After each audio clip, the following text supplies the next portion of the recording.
प्रकृतिर कूले हसुचे आम नगार गली कंदी आर से भरी रही आमर गाँव पुरखा संस्कृति। ये पवित्र माइंड्र कने अनुकने भक्ति और विश्वास कथा कहसन।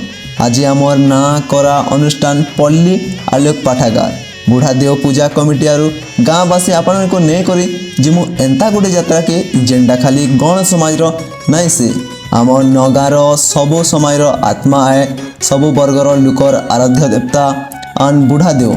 आज आम देखमा इष्ट देवता बुढ़ादेव महोत्सव। इष्ट देवता बुढ़ादेव जी आम सृष्टिकर्ता आमर सबकि आमर विश्वास आए जे बुढ़ादेव आमको सब विपद रक्षा करसन। केते कालू जे इन पूजा पाउछन केते जे देहलिया कुमरा बिसी पूजा करी आसन ताहार हिसाब नहीं। आमर गाँव में से समय जमीदार 1870 1880 भितर गाँव पाइदिया कुंवर भाई मान को नहीं करी गाँव में स्थापना करथिले। इष्टदेवी प्रभु बुढ़ादेव को पाइदिया मानकर 5टा खलाबा गुड़ी अच्छे से भितर आमरटा पहला है कहीं केते जोगु इनर 5 भाई कुमरा छात्रिया धूसा देहलिया बिसी इष्ट देवता को गण रीतिनीति अनुसार पूजा करी आसुचन। फी बछर फूस मासर उज्जल पकर दशमी दिने दशमीर आगर दिन थीसी उपास आरु ई दिने आमर गण समय मुख्य 5 भाई उपास करतीसन।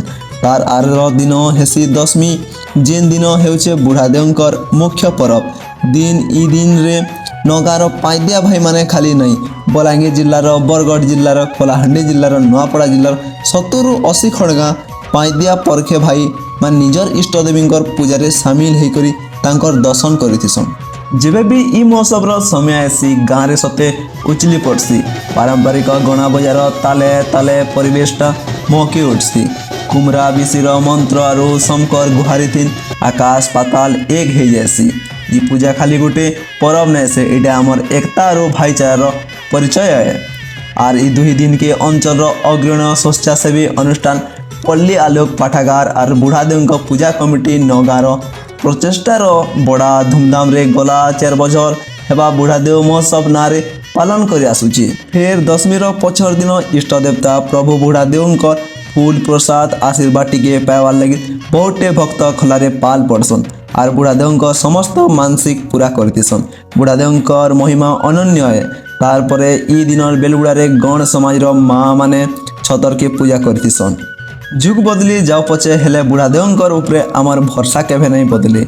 ई बुढ़ादेव महोत्सव आमको आमर माटी संगे जोड़ी करी रखीचे सबे मिसिकरी बुढ़ादेव के मुड़िया मारमा आउ आमर गण तथा नगार अन्य संस्कृति के बचे कर रखमा बोली कथा देमा। जय बुढ़ादेव।